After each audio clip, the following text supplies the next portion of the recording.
സേതുബന്ധാസനം. ആദ്യം പായിൽ മലർന്നു കിടക്കുക. മുട്ടുകൾ മടക്കി കാൽപാദങ്ങൾ നിലത്ത് വയ്ക്കുക.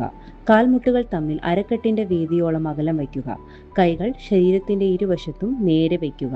കൈപ്പത്തികൾ താഴോട്ട്. ശ്വാസമെടുത്തുകൊണ്ട് പതുക്കെ അരക്കെട്ട് മുകളിലേക്ക് ഉയർത്തുക. നെഞ്ച് താടിയിലേക്ക് അല്പം അടുത്തു വരുന്ന പോലെ ഉയർത്തുക. കഴുത്തിൽ സമ്മർദ്ദം കൊടുക്കരുത്. ഈ നിലയിൽ 10 തൊട്ട് 20 സെക്കൻഡ് സാധാരണ ശ്വാസത്തോടെ തുടരുക.